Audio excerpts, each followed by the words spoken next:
After mistreating me my whole life, my parents suddenly began loving me, but only after discovering they could profit from me, so I let them believe they won just to completely destroy them. Can you imagine being told your entire childhood that you ruined your parents' lives? That your very existence was a burden? Well, that was my reality. But what they called ruin, I eventually called liberation. And honestly, the ending to their story, you won't believe it. Before I was even a thought, my parents were this golden couple. High school sweethearts, off to the same university, dreaming of backpacking across continents. They had their whole lives planned out. But during sophomore year, a simple mistake, no rubber, changed everything. Suddenly I was on the way. They actually wanted to terminate, but both sets of grandparents swooped in, shutting that idea down instantly. Because of me, whispers followed my mom everywhere. Her pregnant belly became a scarlet letter. It got so bad she dropped out of the degree she dreamed of her whole life. As you can imagine, she didn't exactly like me after that. No, she straight up resented my existence. But thanks to my grandparents, I didn't find out until I was 5. Up until then, I genuinely thought my mom was my older sister, and my grandparents were my actual parents. She wanted nothing to do with me. If I tried to get her attention, she'd either completely freeze me out or snap at me with venom in her voice. And my dad? He was a ghost. I had no idea he even existed. Meanwhile, my parents continued dating like nothing had changed, like their accidental child wasn't a living, breathing consequence. By the time I was walking and talking, Dad had graduated and, I guess, developed some semblance of a conscience. He started showing up on weekends, and I just thought he was some random friend of my grandparents that my mom hated. That's how I finally figured out this family friend was actually my father. Once Dad landed a decent job, he suddenly wanted me to live with them. My mom was completely against it, but my aging grandparents, bless their hearts, practically forced them. So, at 5 years old, I reluctantly moved in with these strangers who just happened to be my biological parents. Saying it sucked would be like saying the ocean is a puddle. It felt like someone had literally turned off the sun in my life. Amidst their constant emotional neglect, my mom would relentlessly remind me how lucky I was that they took me in. And then, in the very next breath, she'd threaten to kick me out over any tiny mistake. Dad worked crazy hours, always came home exhausted. Whenever I tried to bond with him, he'd just wave me off. I can't deal with you right now. I went from being surrounded by so much love and warmth at my grandparents to living with people who I truly believed couldn't stand the sight of me. I became terrified of my mom's reactions, striving for perfect schoolwork, just to earn some sliver of her acceptance. Spoiler alert, I never did. As I got older, I realized their treatment wasn't normal. I'd watch other parents at school drop-offs, hugging their kids, kissing them goodbye, actually smiling at them. Meanwhile, I felt like I was living with resentful roommates who hated me. At night, I'd fantasize about a hospital mix-up, hoping then I could blame the nurses for my parents' hatred instead of myself. When I visited my grandparents, I'd straight up ask, "Are they really my parents?" They'd always confirm with a sigh, "Yes, unfortunately, these a-holes are your biological parents. They just need time to grow up." Time to grow up? Mom took every opportunity to systematically destroy whatever self-esteem I had. She'd mock my hair, call me fat, make fun of my glasses. Once she even said if we'd been in high school together, she would have bullied me relentlessly.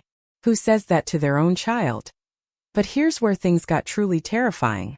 She made me French toast. When I gently reminded her I had an egg allergy, I expected her to apologize and throw it out. Instead, she refused to believe me. She insisted I was faking for attention, because kids in her day didn't have all these made-up allergies. I ended up in the ER with anaphylaxis. The cops showed up to interview her. My dad, for the first time, completely lost it on her, screaming. She actually cried. Something shifted after that. Mom started waking me up for school, helping me get ready. Dad would hang out with me in the evenings, tuck me in at night. I actually started to believe we were becoming a functioning family. But I should have known better. People don't change at the snap of a finger. Anyway, when I turned 14, I discovered I had a knack for knitting. It was something my Nana, my mom's mother, taught me. By then, my grandpa had passed, and Nana would knit these gorgeous pieces to sell at the local craft market for extra cash. With her encouragement, I set up a tiny booth next to hers. The response blew me away. People actually wanted to buy my creations. Nana even suggested opening a savings account specifically for college funds. But back then I was just a hopelessly naive 14-year-old. And guess what the first thing I did was? I told my parents. Their eyes lit up like dollar signs. And what they did next made me wish they'd used a rubber instead of birthing me, too. Dad threatened to burn all my knitting supplies, screaming that he wasn't busting his ass to pay for my education so I could waste time on stupid crafts. My mom banned me from visiting Nana's house entirely. They demanded I hand over all my earnings.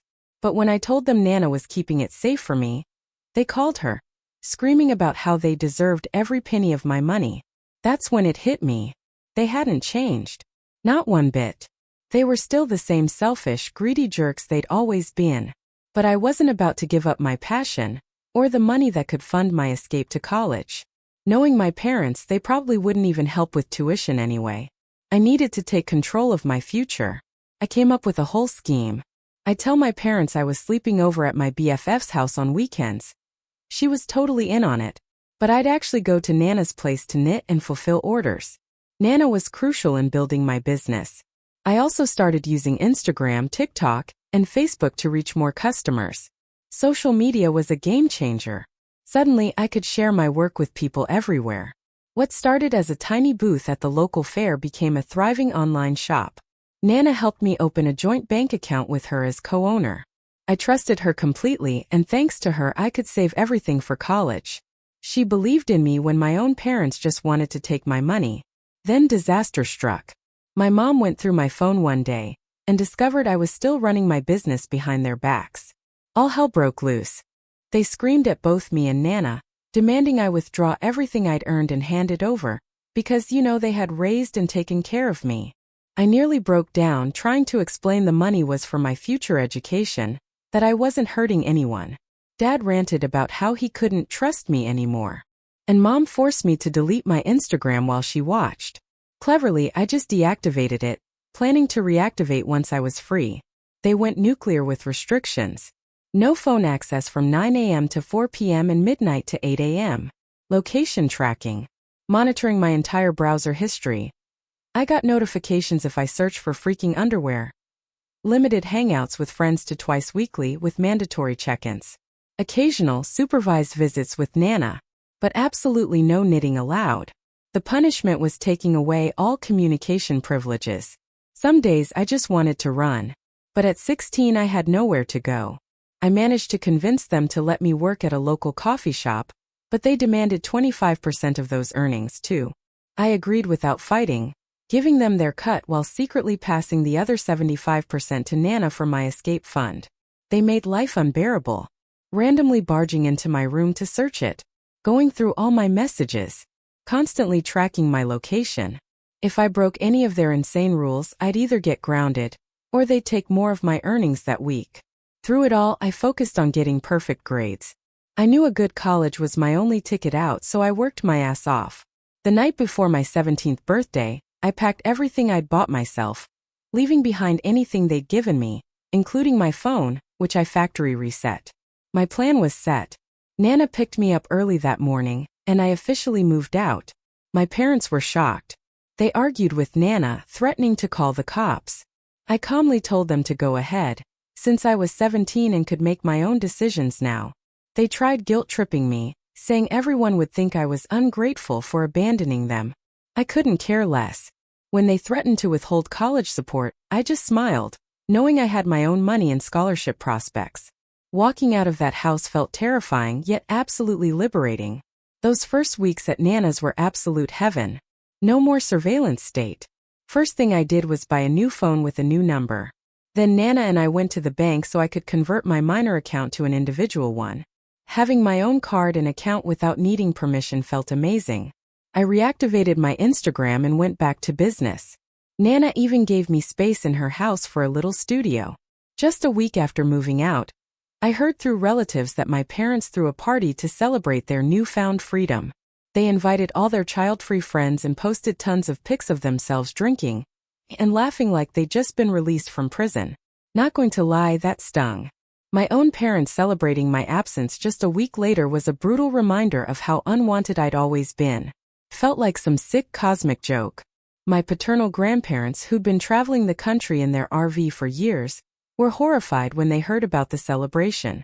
They tracked down my new number through my cousin and immediately called to get the full story. When I told them everything, including how I left home, they were absolutely devastated. They asked why I hadn't reached out to them for help, and I explained how my parents had monitored all my communication. That's when they dropped the bomb. My parents never wanted me from the beginning, but they thought things had improved over the years. They begged for forgiveness for not being there, and also spoke with Nana about all the fights she'd had with my parents defending me. After that, my paternal grandparents made it their mission to tell everyone in the family what my parents had put me through.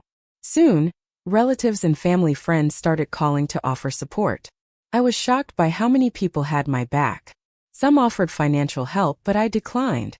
Instead, I told them about my knitting business and how they could help by spreading the word for new clients. Business started picking up, and during this time, I got accepted to my dream college with a full scholarship. My life was finally looking up. The college wasn't far from Nana's place, so I could visit on weekends. My paternal grandparents gifted me their old car. It needed work, but it was totally usable, making it even easier to visit Nana. A friend who worked for the local paper asked to write a story about me.